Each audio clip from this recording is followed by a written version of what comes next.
Bon, bien, bonjour tout le monde. Merci d'être présent aujourd'hui pour le reprenariat dans le secteur de la restauration. Je me présente Martin Deslauriers, je suis le directeur général du Centre d'entrepreneuriat. Pour vous faire une histoire rapide du centre, parce qu'il y a beaucoup de personnes qui ne me connaissent pas, le centre existe depuis déjà 20 ans. Par contre, il était très discret dans ses actions. C'était plus vraiment pour des étudiants dans un programme d'entrepreneuriat. Par contre, on a fêté notre 20e à l'automne passé, et là, on vient d'atteindre notre âge de jeune adulte, et on veut se réaliser, on veut découvrir le monde. Donc, le centre est vraiment en mode exploration, grandir, et c'est pour ça qu'on invite des gens comme vous à participer. C'est sûr qu'on a un live aujourd'hui, mais vous perdez tout l'aspect humain de ne pas venir dans nos activités, et le centre veut quand même jouer une courroie de transmission avec le milieu des affaires, avec le milieu universitaire, mais entre le milieu des affaires et le milieu des affaires, parce qu'on a plein de diplômés qui sont passés par chez nous, et maintenant, ils sont en affaires, donc on veut vraiment se rapprocher de l'écosystème des affaires de Montréal et universitaire. Donc, je vous invite aussi à en parler à vos amis pour nos prochaines activités. Donc, sur ce, je vais céder la parole maintenant à ma collègue Livia Gabou, la directrice des opérations, qui va vous présenter l'équipe. Donc, bonjour à tous. Je suis ravie de vous voir. Aujourd'hui, on va parler d'un thème qui est très intéressant, le reprenariat en restauration. Et pourquoi il est très intéressant? Parce que justement, à Montréal, c'est très important. En fait, c'est un des secteurs qui est aussi très important et qui représente beaucoup la ville, la restauration. Puis, il y a beaucoup d'intéressés. Puis, aujourd'hui, avec nos experts, ce qu'on va regarder, c'est comment ça fonctionne pour aboutir dans le reprenariat en restauration, comment ça leur parle. Puis, par la suite, vous pourrez avoir vos questions plus pointues aussi. Donc, je vais laisser les invités se présenter eux-mêmes. On entend, oui. Alors, bonjour, Martin Vizina, je suis vice-président aux affaires publiques à l'Association Restauration Québec. L'association qui existe depuis 85 ans et qui représente l'ensemble des exploitants de la restauration, ici sous toutes ses formes, parce qu'on a, oui, des restaurants, mais aussi des clubs de golf, des stations de ski, des lieux d'hébergement aussi au sein de notre membership. De ma part, ça fait 10 ans que je suis à l'association, donc beaucoup à jaser, beaucoup d'exploitants indépendants, autant chaînes indépendants, mais aujourd'hui, je vais être là beaucoup pour répondre aux questions puis montrer une approche de reprenariat, mais avec la restauration indépendante. Merci. Alors, moi, c'est Hugues Martel. Je suis directeur des opérations pour les rôtisseries Saint-Hubert. Nous, ça fait 73 ans qu'on est là. Une belle chaîne, je pense que vous nous connaissez. On va parler peut-être mon champ d'expertise, c'est la franchise. Alors, on a beaucoup, depuis 2 ans, de franchisés vieillissants qui veulent vendre. Alors, on a dû faire face au reprenariat, par le fait même qu'on a des gens qui veulent quitter, qui n'avaient peut-être pas de plan de relève. Alors, on a des beaux processus en place. On pourra jaser tout ça ensemble au courant de l'heure qui suit. Merci. Donc, je me présente, Louis-Philippe Laroche, directeur d'information et des ressources humaines chez Saint-Hubert. Ma petite histoire rapide, moi, ça fait 15 ans que je travaille chez Saint-Hubert. J'ai été franchisé également dans mon ancienne vie pour une autre bannière que je nommerai pas. Mais dans le fond, là, j'ai un peu joué ces 2 rôles-là dans mon expertise. Bien évidemment, Hugues et moi collaborons beaucoup au niveau du franchisage chez Saint-Hubert. De mon côté, au niveau de la formation des ressources humaines, dans mes responsabilités, notre plus grand défi, bien évidemment, c'est d'accompagner ces franchisés-là qui veulent vendre, trouver une relève, identifier cette relève-là, la développer. Et si on ne la trouve pas à l'interne, mais c'est de la trouver à l'externe. Puis comment est-ce que nous, on peut accompagner ces gens-là aussi à se développer et à trouver leur X, dans le fond, là, au niveau de la restauration, tout leur procurer les outils possibles pour être des bons restaurateurs éventuellement. Parfait. Donc, on va commencer avec la première question. Est-ce obligatoire d'avoir de l'expérience en restauration pour ouvrir un restaurant?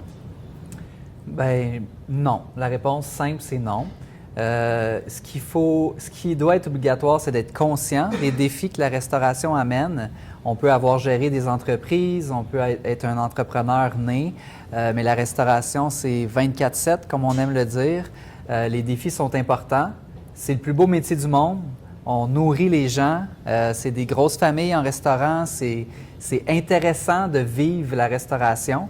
Mais ce qui est obligatoire, c'est de comprendre ça. Alors, dans nos processus, on s'assure que les candidats qui arrivent de l'externe, on leur fait passer du temps en restaurant, on leur fait toucher, on leur fait vivre un peu l'essence de Saint-Hubert, ce qu'ils s'apprêtent à vivre s'ils s'embarquent dans cette grande aventure-là. On espère que les gens qui achètent une franchise restent avec nous pour 30 et 40 ans même. On a 65 franchisés pour nos 126 franchises. Il y a des corporatifs là-dedans, je vous épargne ça, mais la moyenne d'ancienneté est de plus de 25 ans. Alors, quand on s'embarque avec nous, on s'embarque pour longtemps. Je ne sais pas si vous voulez rajouter quelque chose. Je vous dirais, effectivement, il n'y a pas vraiment d'expérience à avoir en restauration, mais il faut quand même avoir une passion. Parce que, comme Hugues l'a dit, c'est tout le temps, toujours. Puis en restauration indépendante, c'est encore plus, et vous y pensez tout le temps. Il faut avoir ça en tête. Pourquoi? Parce que si la machine à glace brise, ça se peut que c'est vous qui a réparé. Si aujourd'hui les terminaux de paiement ne marchent pas, il faut que vous pensez vite à une solution. Et ce que j'entends souvent, le téléphone va sonner le matin. Ça, immanquablement, là, je vous le dis, là, tout le monde m'en parle, ça sonne le matin. Des fois, c'est « Ah, pourquoi? » Mais je vous dis, des employés qui ne rentrent pas, bien c'est ça sonne le matin, puis là, ça peut vous dire « C'est qui remplace? C'est-tu moi qui le remplace? » Ça, cette réflexion-là, il faut que vous l'ayez, vous dites, il faut que vous connaissiez assez bien, vous n'avez pas d'expérience, mais à la fin là, du processus de commencer dans cette business-là, il faut que vous vous disiez « Ah non, mais je vais mettre mes 2 mains dans les opérations parce que sinon, bien, ça ne fonctionnera pas. » C'est difficile de mieux dire que ce que tu viens de dire, Martin. Là. Puis ça, c'est souvent des questions qu'on pose. Là. Hugues et moi, on fait partie du comité de sélection des franchisés chez Saint-Hubert. Fait que souvent, on questionne les gens pour être sûr de... Tu es vraiment sûr de la restauration. Quel est ton niveau de passion en lien avec ça? Puis j'ajouterais que chez Saint-Hubert aussi, également, ce qu'on fait avec des gens de l'externe qui sont intéressés à avoir une franchise, on a des conversations avec ces gens-là. Si on voit que c'est des candidats qui sont vraiment intéressés et intéressants, il y a une journée d'observation qui se fait dans un restaurant avant même de poursuivre le processus. Vous avez peut-être la passion de la restauration parce que vous aimez la nourriture et tout, mais de vivre une journée en restaurant, c'est une autre chose. Fait que souvent, cette journée-là vient confirmer ou infirmer la sélection de la personne. Et dans le cas du groupe Saint-Hubert, bien, on a une formation aussi là, qui va tourner entre 8 à 14 semaines avec le futur franchisé, accompagné d'un conseiller formation, des opérations. Après ça, il y a un support également. Donc, sans qu'on s'attend que la personne connaisse tout à ce moment-là, c'est à partir de zéro. Vous comprenez que dans une chaîne comme Saint-Hubert, on a ce pouvoir-là et cette capacité-là d'accompagner les gens, de les former et vraiment de leur donner le maximum d'outils pour que le jour qu'ils vont démarrer, mais il y aura une certaine autonomie qui aura été acquise là, pendant cette formation-là.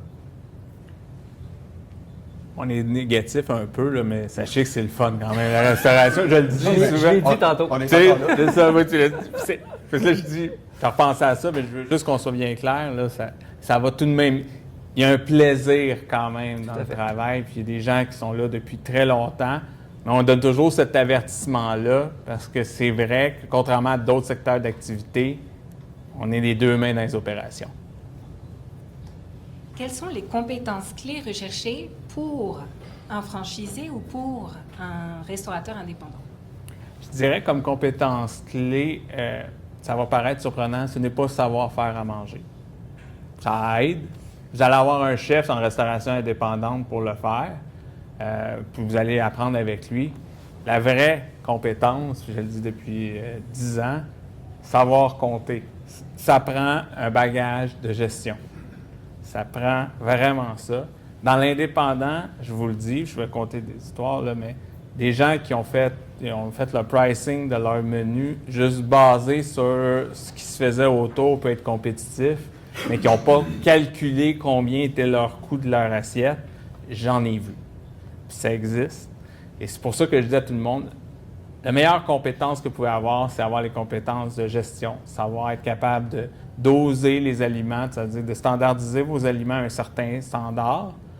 Vous pouvez être toujours créatif, en indépendant, c'est ça notre plus-value, mais il faut avoir quand même une certaine standardisation pour que vous puissiez gérer vos coûts, parce que présentement, quand je parle à mes membres, ce qu'ils me disent, le plus gros défi, c'est gérer leurs coûts qui augmentent et augmentent. Donc, ça serait ça, moi, je vous dis, la principale compétence clé. Là, je l'appelle savoir compter, mais si vous avez un bagage en gestion, mais vous êtes déjà bien parti.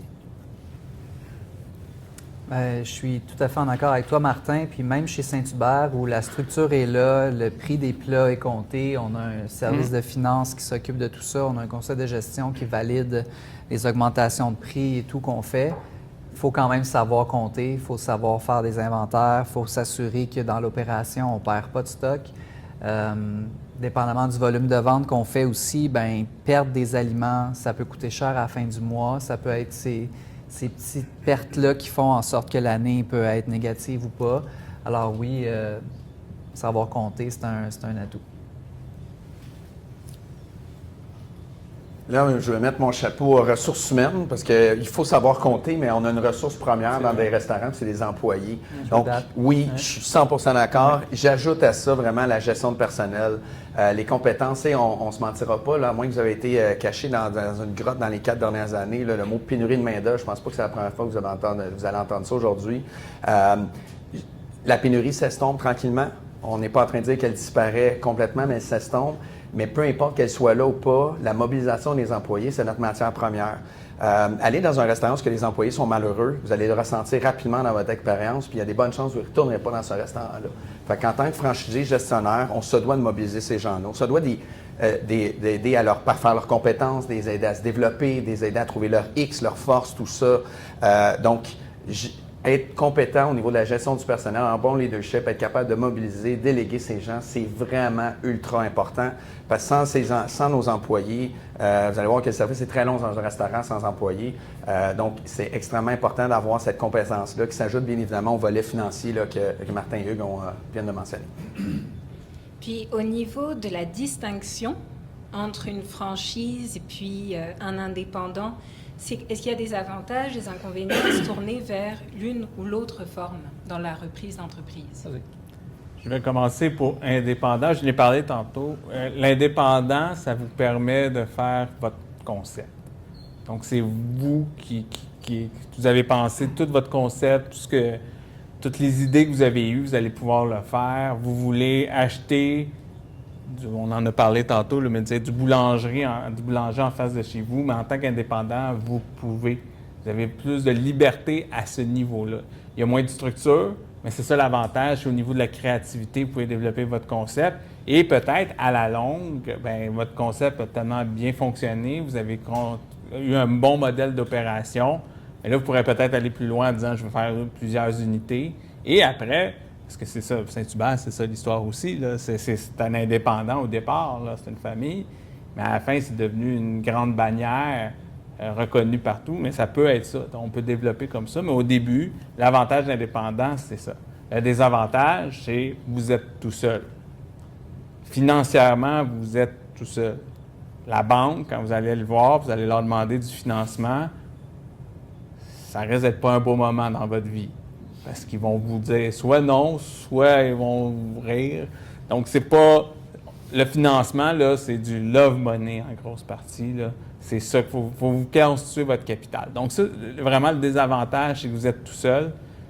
Puis, au Québec, on a beaucoup plus d'indépendants que de chaînes comparativement aux autres provinces. Puis, on le voit aussi dans une autre donnée. On est les champions en faillite en restauration. Pourquoi? Parce qu'on a beaucoup plus d'indépendants. L'indépendant, bien, c'est ses actifs qui sont sur la ligne. Puis quand ça ne marche pas, bien, c'est ça, c'est tes actifs qui disparaissent. Et l'autre côté de la médaille, bien, dans une franchise comme Saint-Hubert, tu le disais, il y a une structure, c'est plus restrictif peut-être pour des gens qui sont créatifs. Puis on s'assure de faire ça quand on fait les entrevues avec les candidats, d'essayer de comprendre leurs besoins et leurs aspirations. Parce que quelqu'un qui veut créer des assiettes, bien, ça ne fonctionne pas chez nous. Il faut qu'il soit bien dans une structure, il faut qu'il soit bien dans un cadre assez restrictif, comme je le disais. Fait que ce processus de franchissage-là nous aide à identifier les bons franchisés. Et un coup que tu es là, si tu suis ce que Saint-Hubert demande et les chemins qui sont tracés, c'est un gage de succès. Tu l'as dit, tu sais, le gros taux de fermeture de restaurants, c'est principalement des indépendants. Quand on ouvre un nouveau restaurant, nous, on l'ouvre pour les 30 prochaines années, comme je le disais tantôt. Alors, extrêmement rare. C'est arrivé dans les années 2000. On a eu des... Je te regarde parce que tu faisais partie de l'équipe d'ouverture de ces restaurants-là, mais c'est arrivé qu'on s'est trompé. Mais on a une bonne moyenne au bâton là, dans les dernières années. Quand on ouvre un site, c'est parce qu'il va être rentable. Ouais. Parce que je tiens toujours à ajouter mon petit grain de sel, je vais toujours reprendre le micro à la fin.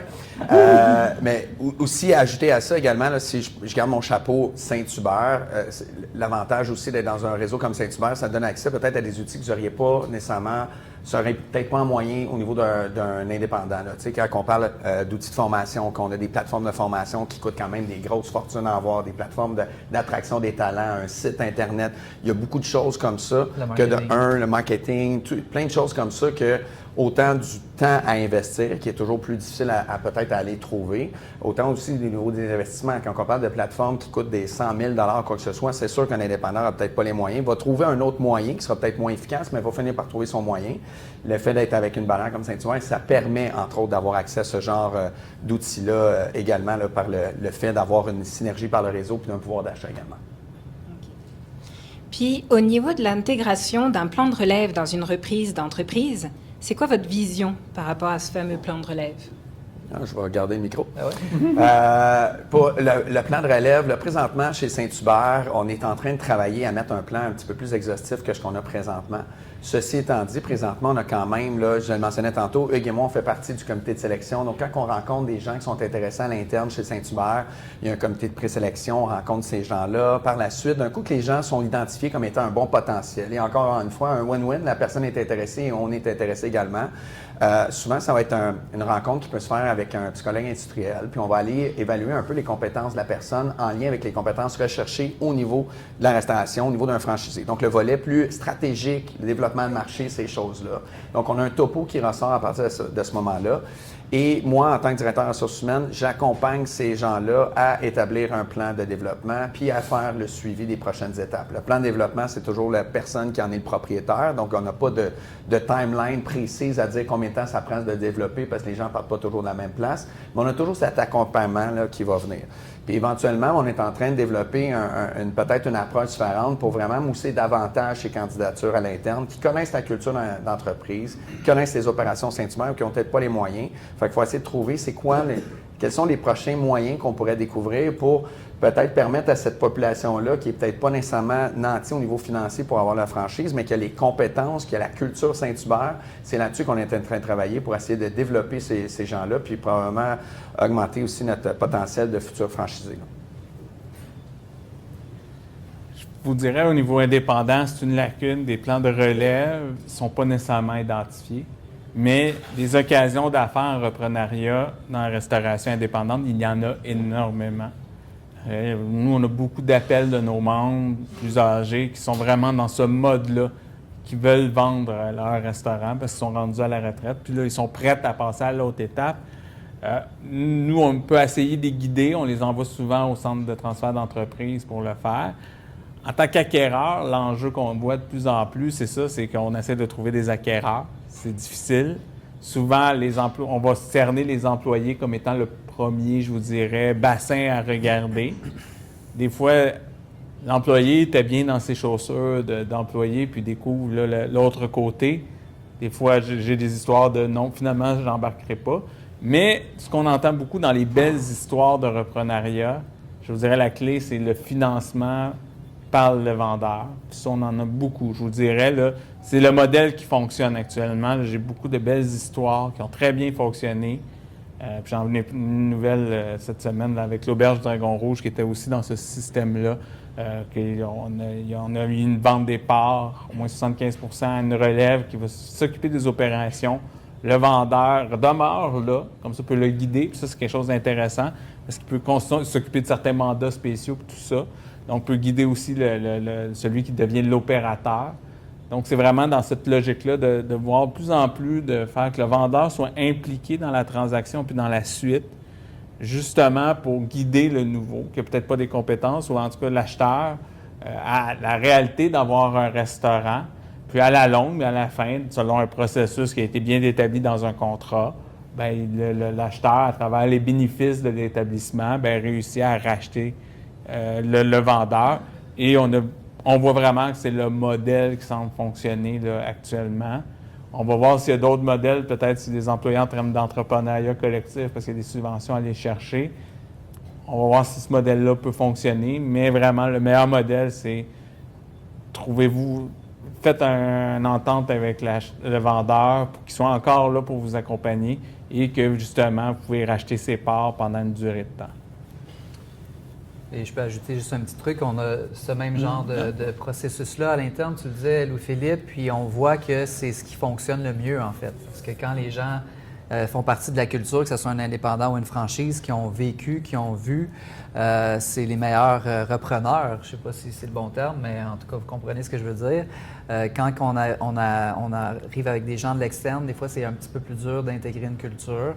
Fait qu'on a le même genre de processus, puis on a des super belles histoires aussi là, chez Saint-Hubert avec la relève interne. Ouais. OK.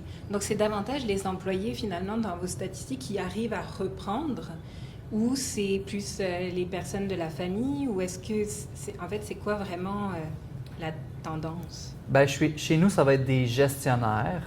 On a une structure de directeurs, gérants.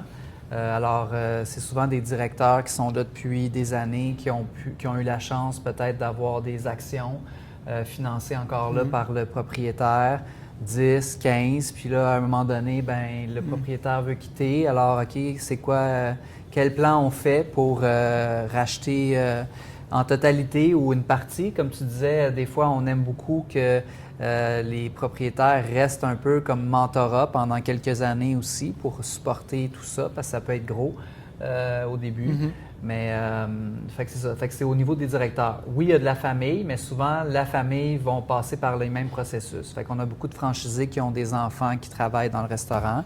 Mais ces enfants-là vont avoir commencé à la plonge, vont avoir fait du service, vont être devenus gérants de cuisine et éventuellement peut-être directeurs aussi. Fait que ça revient un peu au même là, pour nous. L'intergénérationnel, ça existe un peu. Je vous dirais que c'est pas la meilleure. Ben, c'est pas que c'est la meilleure, c'est pas la voie la plus populaire, je vous dirais. Souvent, les enfants veulent pas nécessairement reprendre l'entreprise familiale parce qu'ils ont vécu de leur temps de jeunesse toute la réalité d'un restaurant, puis ils se disent non, moi, ça me tente pas. Puis des fois, c'est même des exploitants qui vont dire moi, je vais arrêter parce que j'ai une famille puis je veux pas aller de l'avant. Donc ça, on l'entend. Donc ça se voit. Je vous dirais que ça se voit notamment dans des restaurants plus de communautés culturelles aussi où il y a vraiment une volonté plus intergénérationnelle qui est plus forte. Mais je vous dirais que dans les autres secteurs, c'est plutôt le contraire. On sent moins les jeunes vouloir embarquer au niveau de la transmission de l'entreprise. Puis souvent, ben c'est les employés que le restaurateur, la restauratrice va viser, va regarder dans son bassin d'employés, son chef, sa directrice, son directeur de salle, un maître d'hôtel, ou en tout cas des cuisiniers qui sont là de longue date, puis ils vont voir, es-tu capable veux-tu aller de l'avant, puis comment on peut procéder par une entente à de l'acquisition sur un certain délai de temps. Là. Donc c'est pour ça que je vous dis, c'est vraiment ce modèle-là qui semble fonctionner. Puisque quand on va à la recherche d'acquéreurs, là, de vendeurs, puis on en a parlé déjà avec le centre de transfert d'entreprise, bien, le problème, c'est qu'il n'y a pas de bassin d'acquéreurs en restauration qui attend nécessairement en restauration indépendante. Fait que c'est pour ça que les vendeurs se retournent vers ce qui est plus proche, puis souvent, bien, c'est les employés. Puis c'est pour ça que je pense que le virage, entre autres, chez Saint-Hubert, qui se fait depuis quelques années, c'est le message de planifier cette relève-là. Tu sais, je pense que c'était pas un message qui était lancé il y a quelques années. Franchisé, ça allait bien. Je mettais une pancarte à vendre.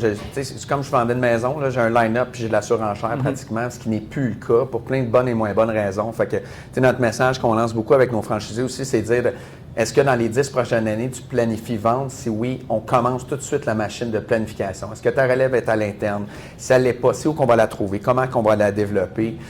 Puis éventuellement, je ne cacherai pas que mon souhait, ça serait peut-être de décloisonner aussi à l'intérieur du réseau. Donc, est-ce qu'on serait en mesure de voir éventuellement un gestionnaire passer d'une retirée à l'autre parce que la relève, elle n'est pas dans la retirée qu'il travaille, mais dans une autre?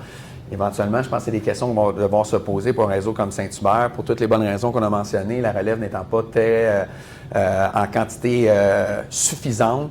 Il faut essayer de voir toutes ces possibilités-là qui peuvent s'offrir à nous. Surtout un réseau comme Saint-Hubert, on a plusieurs franchisés, on a des possibilités de mentorat, de co-développement.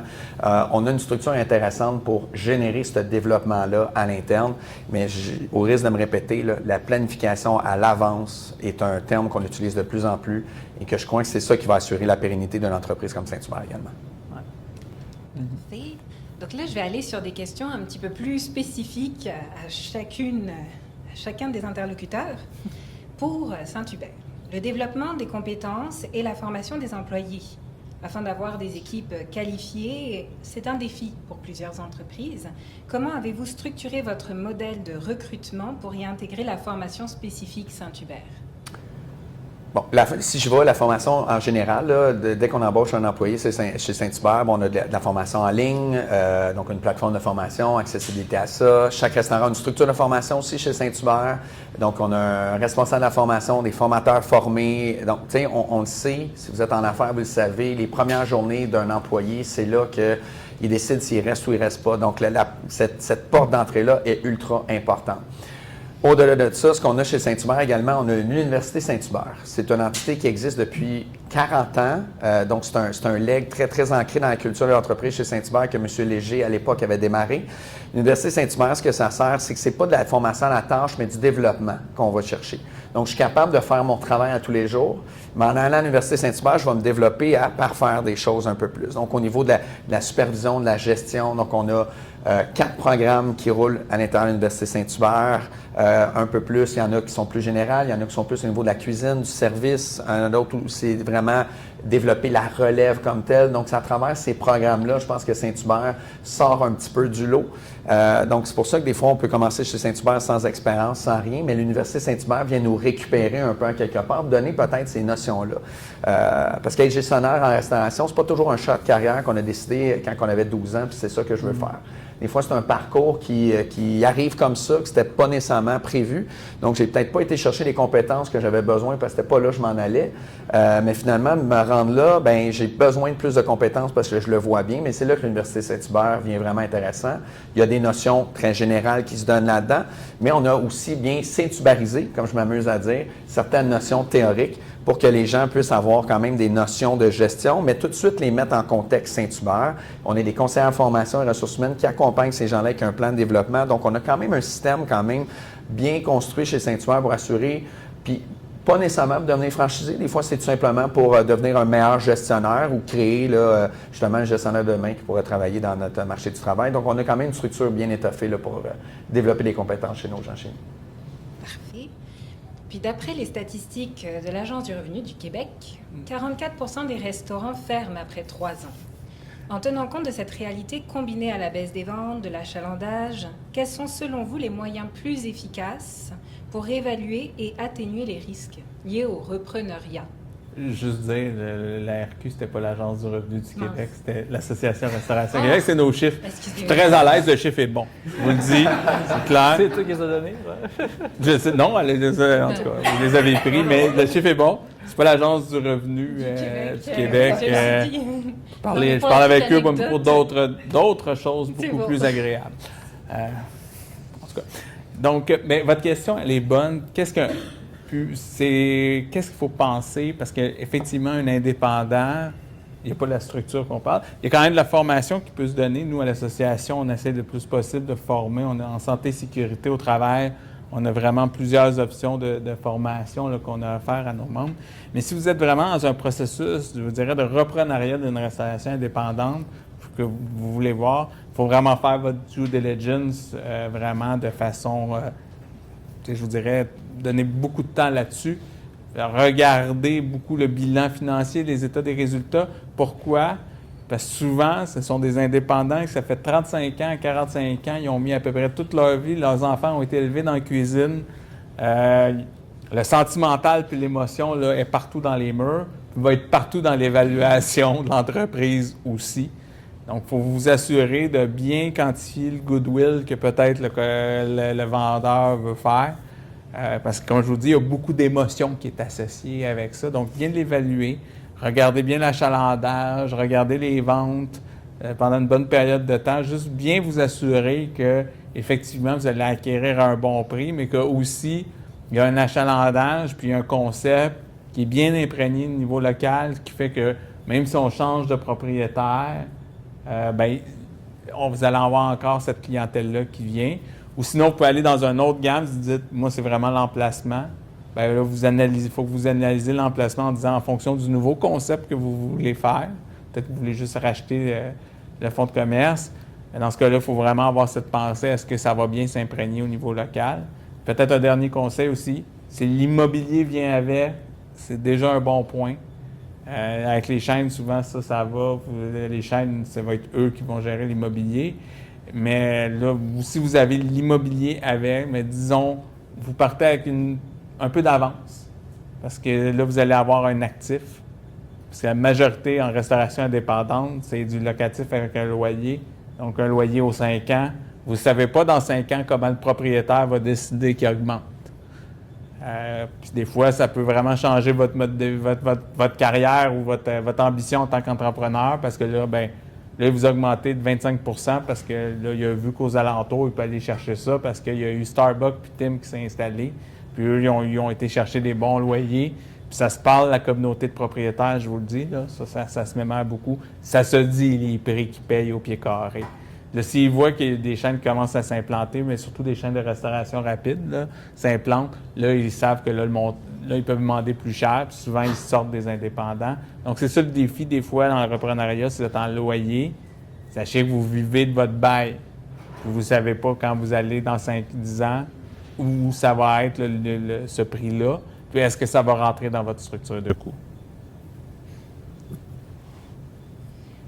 Au niveau des questions, pour moi, c'était bon.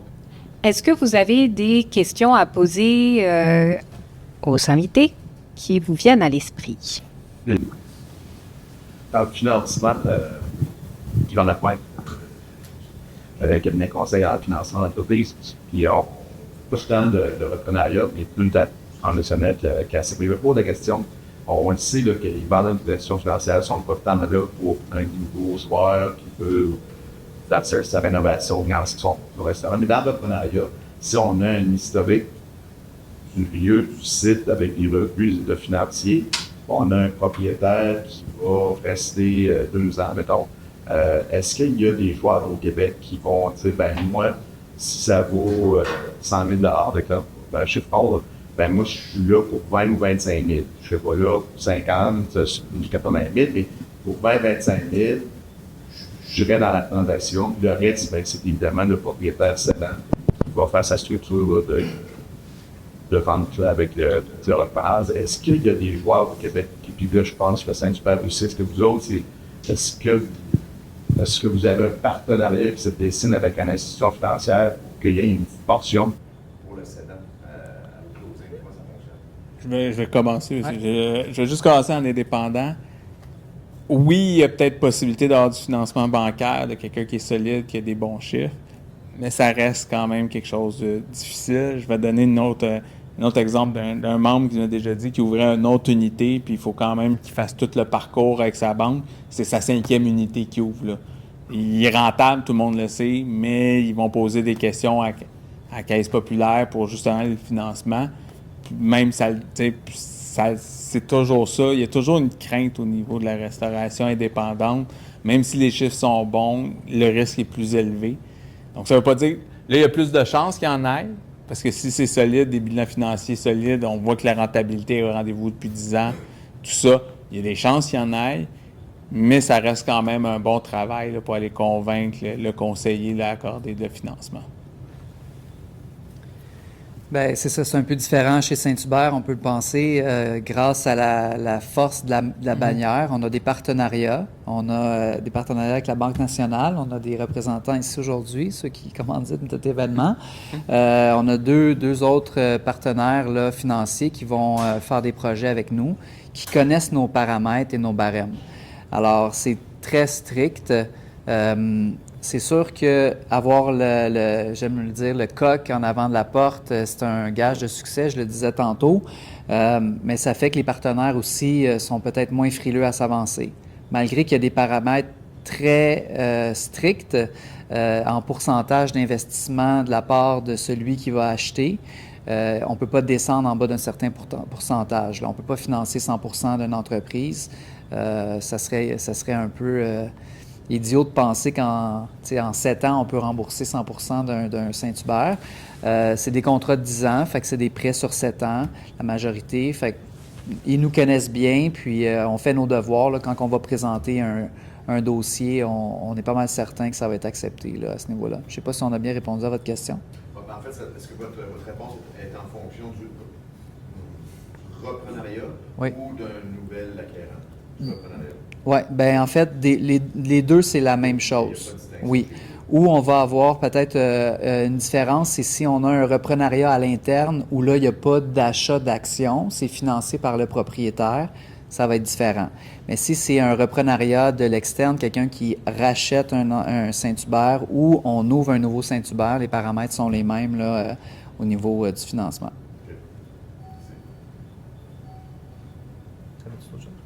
Autre question. C'est le micro. Non, c'est correct. Probablement, je suis un fidèle client de Saint-Hubert. Il semblait que vous avez déjà vu un C'est ça. Merci. J'ai vu qu'il y avait sonné chez nous. Exactement, on se connaît. Vous êtes municipal. Oui, mais il faut que j'aille justement sur mon chiffre de livraison, ça ne sera pas long. Dans le fond, ma question, c'était aussi au niveau des franchisés. Quelle est la part du nouveau acquéreur qui doit. Je comprends que le franchisé, vous avez déjà comme une structure de financement qui peut se faire à l'interne, mais j'imagine que l'acquéreur doit donner un minimum de pourcentage. Il doit sortir un peu d'argent de sa poche pour pouvoir accéder à tout ça. C'est quoi généralement? Y a-t-il un pourcentage quelconque qui est donné? Y a-t-il Bien, je ne sais pas si je peux donner ce pourcentage-là. Oui, il y en a un. Il y en a un. C'est un bon pourcentage qui est demandé. On ne peut pas descendre en bas de ce pourcentage-là. Disons là, que ce pourcentage-là serait 5 %, même si tu as 4 % ça ne fonctionnerait pas. C'est beaucoup plus élevé que ça, soit dit en passant. Mais c'est ça. C'est entre 5 et 60, mettons. Tout à fait. Ça prend un gros cash down en bon français, puis ça prend beaucoup d'avoir aussi. Tu peux avoir cet argent-là dans ton compte de banque, mais il faut aussi avoir des actifs qui vont soutenir ça. Ce qu'on veut s'assurer avec ces paramètres-là, c'est qu'on rentre pour, encore là, je le disais tantôt, un minimum de 10 ans, mais 20 puis 30 ans. Ça fait que les gens sont solides financièrement. On a parlé des enjeux de la restauration au day-to-day, mais il y a aussi des fluctuations dans le marché. On pense à la pandémie qu'on a passée, ça a été difficile, il y a des creux de vagues, il y a des baisses. Quand l'économie va moins bien, la restauration en souffre souvent. Fait qu'il faut être prêt à faire face à ces tempêtes-là, puis pour ça, il faut avoir les reins solides. J'ajouterais peut-être. Bien sûr. Puis j'ajouterais, tu sais, quand on parle plus de reprenariat, de relève à l'interne, tu sais, puis je pense que Hugues l'a mentionné tantôt, ce qu'on veut chercher à favoriser aussi chez les franchisés, lorsqu'on a identifié cette relève-là à l'interne, c'est peut-être justement, au lieu de donner des bonifications en montant d'argent systématiquement chaque année de performance, c'est peut-être de penser justement à y aller plus avec des actions, des parts dans l'entreprise. Parce que il va pouvoir aller chercher une certaine quittance avec cette façon-là, sans nécessairement avoir X montant d'argent dans son compte de banque. Ça ne fait pas foi de tout, mais c'est peut-être une des façons différentes, un peu de favoriser justement la relève à l'interne, sachant très bien que c'est peut-être pas nécessairement le directeur général d'un restaurant qui a réussi à se mettre de côté 1 demi-million dans les dernières années. Donc, ça vient peut-être un peu réduire un peu ce montant-là nécessaire, mais en même temps, veut pas, je suis d'accord avec eux, là, on peut pas arriver là avec 0$ ou quoi que ce soit. Puis je dirais pas plus le pourcentage. Bon.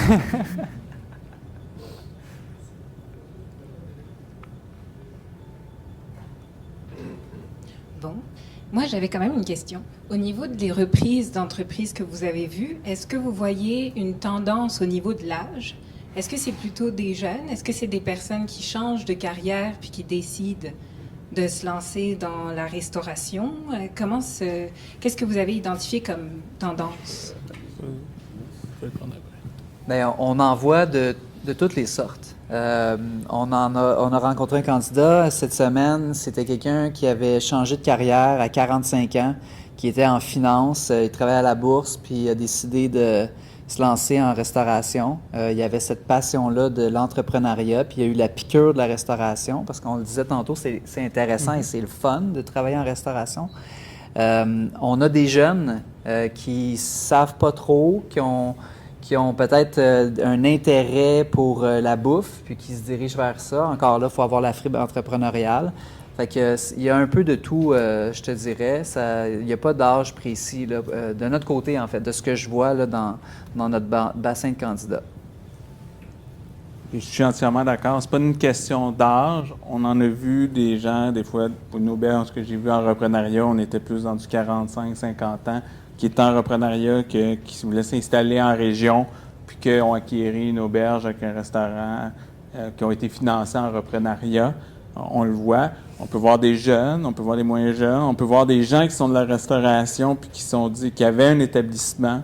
C'est un cas que j'ai vu cette semaine, qui ont racheté l'établissement d'un autre établissement. Peut-être ils vont développer un nouveau concept, mais ils ont racheté l'ensemble avec la coquille, avec l'immobilier là-dessus pour partir un nouveau restaurant. Mais ils étaient déjà restaurateurs. Ils ont vendu l'autre. Ils ont racheté un autre pour faire quelque chose de plus grand, plus gros, un nouveau concept avec une plus grande cuisine. Donc, ça peut être pas nécessairement quelqu'un qui débute, ça peut pas être nécessairement pas juste un employé. On veut plus d'employés. C'est pas nécessairement l'employé de 25 ans qui va être sûrement visé. On va aller plutôt chercher peut-être du 35-40, quelqu'un qui a au moins un certain bagage d'expérience, mais qui sait aussi dans quoi il s'embarque, parce que ça fait plusieurs années qu'il est en resto. Question du public provenant de web. Quelqu'un qui demande est-ce que généralement c'est plus facile de financer, selon vous, une franchise qu'un restaurant indépendant? Bien, indépendant, sûrement ça va être plus facile avec une franchise, dans le sens que des fois il y a peut-être des programmes plus soutenus au niveau du financement, malgré que, comme Hugues l'a bien mentionné, ils ont des critères là, quand même définis, tandis qu'en indépendant, il n'y a pas nécessairement de critères, c'est vous qui êtes maître de votre financement. C'est juste que, comme je le dis, le financement bancaire est difficile à obtenir. Donc souvent, ce qu'on voit comme financement pour l'ouverture d'un restaurant indépendant, c'est beaucoup des partenaires, du Love Money, puis des partenaires ici à gauche et à droite qui réussissent à aller chercher un financement pour le démarrer. Donc, est-ce que c'est plus facile? Ça dépend pour qui, là.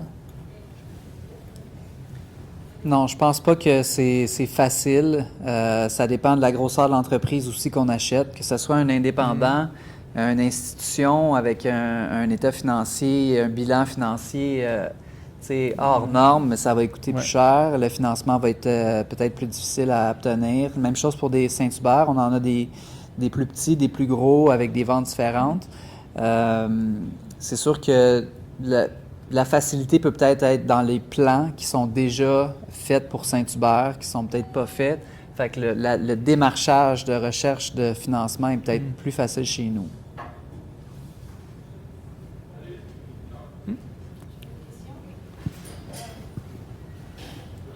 Merci beaucoup. Mon nom est Noumbé, je suis étudiante en administration à l'UQAM. Vous avez mentionné en fait que le coût de location pour les restaurants indépendants, c'est un risque en soi. Est-ce que vous auriez des suggestions de stratégies à mettre en place pour atténuer ce risque-là, par exemple? Tout dépendant de comment vous vivez avec votre propriétaire un bail à plus long terme. Mais ça vient avec un risque, un bail à plus long terme. Mettons qu'on prend un terme de 10 ans. Un bail, selon le Code civil au Québec, on peut pas le détruire, on peut pas l'annuler, on peut pas se sortir de ça. Mais c'est sûr que si on a 10 ans de bail, ben on pense qu'on est 10 ans en affaires. On va tenter, en tout cas, ou on veut tenter de faire cette délai-là. En mettant des bails plus longs, habituellement, vous pouvez aller chercher des loyers plus bas et aussi permettre de vous dire que, OK, je suis sécurisé pour 10 ans, parce que c'est même... Autant que vous ne pouvez pas vous sortir de votre bail, autant le propriétaire ne peut pas sortir de votre bail. Donc ça peut être une stratégie pour peut-être perdurer un peu plus longtemps ou en tout cas assumer les coûts le plus possible. Vous pouvez passer dans un bail commercial, parce qu'il faut, c'est pas comme un bail résidentiel. Là. Bail commercial, vous pouvez ajouter des clauses d'indexation, vous pouvez les fixer bien précisément dans les clauses en négociant avec votre propriétaire. Donc peut-être là, vous pouvez justement vous protéger des augmentations qui peut s'en venir. Autre détail aussi, sachez que les taxes foncières, les propriétaires l'incluent d'un bail, ça s'en va directement au locataire. Sachez-le, j'en ai pas vu à date qu'il y a un propriétaire qui a décidé, moi je regarde les taxes, je vais les payer, il n'y en a pas de problème. Habituellement, la clause, c'est le locataire, il paye toutes les taxes sur sa superficie, c'est comme ça. J'ai une dernière question, mais elle s'applique peut-être moins à Saint-Hubert que L'Agence du revenu du Canada. L'Agence du revenu du Québec. C'est ça, la RQ. La question est plus au niveau... je ne sais pas si on peut répondre vraiment, là, mais bon, c'est une question. Donc, est-ce que le take-out et les modes de livraison comme Uber, ça prend une grosse part du chiffre d'affaires? Est-ce que c'était un nuisant ou vraiment ça aide finalement? Je vais vous donner le pourcentage. Habituellement, le tout inclus chez Uber Eats, c'est 30 % de commission sur la valeur de la facture. Le tout inclus, là, c'est-à-dire ils font le marketing, vous êtes sur leur marketplace, ils livrent, puis ils s'occupent de la transaction. 30 % de la valeur. Est-ce que c'est intéressant? Ça peut l'être, mais il faut vraiment bien réfléchir. C'est-à-dire que pendant la pandémie, quand c'est la seule source de revenus possible, c'est vraiment pas bon. Parce que là, tu perds littéralement 30 % de tes revenus chez le fournisseur. Si tu as une bonne salle à manger qui roule bien, tu fais des bons revenus puis qu'elle couvre beaucoup de tes coûts fixes, ben là, même si je mange 30 % chez Uber, là, ça vaut à peine d'y aller parce que là, ben, on va aller chercher des revenus excédentaires. Mais il faut vraiment bien le calculer ça avant de le partir. À moins qu'on ait un modèle take-out, ben là, il faut vraiment réfléchir que son modèle, ben, on sait qu'en take-out, 30 % s'en va chez Uber. Chez Skip, c'est 18. Est-ce que c'est meilleur? Ça, c'est à voir. Ça va être vraiment l'exploitant qui décide. Mais c'est vraiment un pourcentage ad valorem. Donc, sachez que c'est plus la facture augmente, plus ils se prennent. Puis s'ils prennent une bouteille de vin à 40$ en commande pas emportée, bien, il y en a 12 qui s'en va directement chez Uber. Donc, c'est vraiment ça à réfléchir. Bien, je peux ajouter, parce qu'on a aussi cette réalité-là chez Saint-Hubert, malgré qu'on a notre service de livraison, notre comptoir pour emporter, service au volant. On fait affaire avec les 3 partenaires principaux, que ce soit Skip, DoorDash ou Uber. On a des taux préférentiels, évidemment, avec la force du groupe. Mais ce qu'on s'aperçoit, nous, c'est que ce n'est pas des clients Saint-Hubert. Alors, tu sais, tantôt, on a des bons clients, je pense, dans la salle. Tout le monde connaît le numéro de téléphone. C'est là, partout. Tu sais, les gens qui nous connaissent savent où nous rejoindre. Les clients Uber, ce n'est pas nos clients. Les clients Uber vont payer souvent des frais de plus, que ce soit 5 des fois ça peut monter. Fait que c'est des revenus supplémentaires. On a eu de la misère à faire avaler ça à nos livreurs et à nos franchisés. Au début, ça a été difficile, mais aujourd'hui, c'est plus un enjeu. Là. Quand les partenaires s'implantent dans une région, on fait les démarches, puis c'est des revenus supplémentaires par semaine. Qu'est-ce que je voulais dire aussi par rapport à ça? J'ai oublié.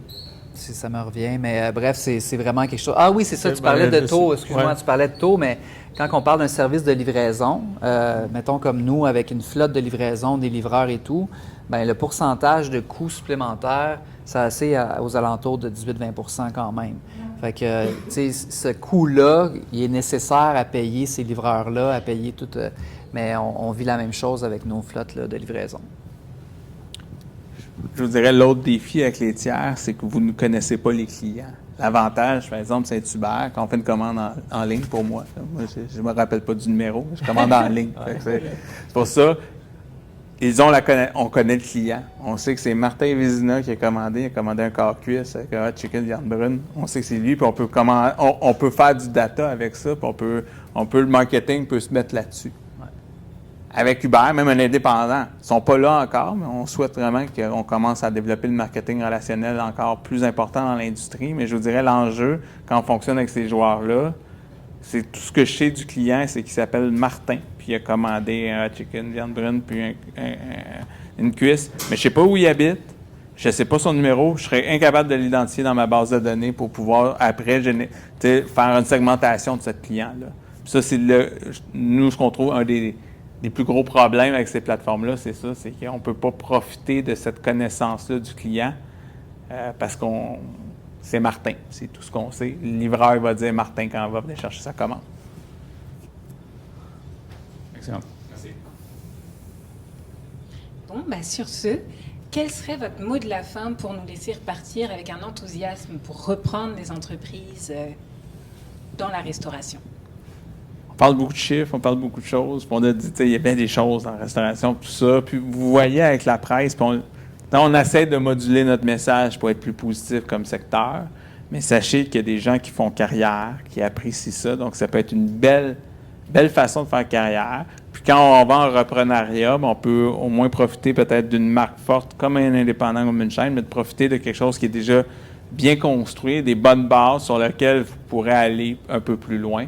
Donc, c'est pour ça qu'il y a quelque chose de très intéressant en reprenariat, puis quelque chose de positif, c'est que je vous le dis, il y en a des gens qui sont prêts à vendre actuellement, là, des belles marques indépendantes, prêtes à vendre, tout ça. Donc, c'est un bon moment là, pour du reprenariat en restauration.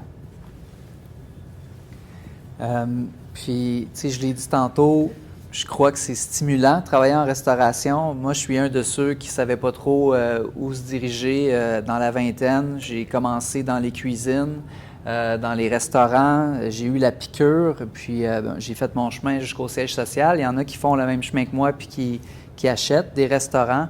Le contact avec le client est tellement intéressant. On nourrit des gens, on fait passer des belles soirées à des gens.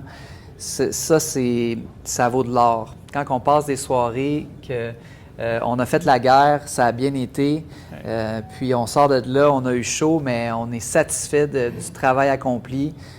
C'est vraiment un milieu qui est stimulant, que ce soit en franchise ou en indépendant. On le voit, l'essor là, des indépendants, on rayonne au niveau canadien. C'est vraiment un milieu qui est intéressant. Chez nous aussi, on a des belles opportunités. Alors, lancez-vous. Bon, tu m'as scoopé un peu Désolé. sur mes pitchs. Pour ça, je voulais le micro en premier, je ne l'ai pas eu. Mais tu sais, Saint-Hubert est en business depuis 73 ans. Hugues l'a bien mentionné tantôt. Fait que si on est en business depuis 73 ans, je pense qu'il y a quand même moyen de faire, de mener une bonne vie puis de rendre ça financièrement intéressant. Tu sais, on le mentionnait tantôt, on est négatif un peu, réaliste, mais par contre, il y a moyen de faire des sous aussi avec ça également. Un peu comme Hugues, j'ai un parcours un peu, moi je m'en allais pas dans la restauration, je m'y suis retrouvé. On est une gang comme ça. Ouais. Si c'était épouvantable de travailler dans la restauration, il y aurait 2 chaises de vide assurément ici devant vous. Fait que c'est agréable de travailler là-dedans. Martin, tu l'as mentionné, le mot passion pour moi, je le surlignerais. Il est ultra important. Quand vous travaillez devant des fours à 400 degrés puis il fait 38 plus humidex dehors, il faut être passionnant de tabarouette pour rester devant le four puis avoir du plaisir quand même là-dedans. Puis ultimement, quand les gens vont au restaurant, c'est pour avoir un beau moment. Vous avez le privilège de le partager avec eux à chaque fois. Fait qu'au niveau de la restauration, quand on voit ça comme ça, mais c'est pas tous les domaines dans le travail qu'on a l'occasion de livrer du bonheur à chaque fois à des clients. C'est ça qui est le fun. Puis livrer du bonheur, ça donne bien, c'est la mission de Saint-Hubert. Et voilà. Voilà. Ma conclusion. Je dépose le micro, je pense. C'est bon, ça. Fallait que tu finisses, finalement. Ouais. Et voilà. Bon, ben sur ce, la conférence prend fin. Et puis, merci beaucoup de nous avoir partagé toutes ces informations précieuses. Merci beaucoup à vous tous de vous être déplacés pour cette conférence qui est quand même très intéressante. Et puis, je vous laisse aller manger si vous voulez et réseauter surtout entre vous et échanger vos cartes d'affaires si ça existe encore. Voilà, bonne journée. Merci.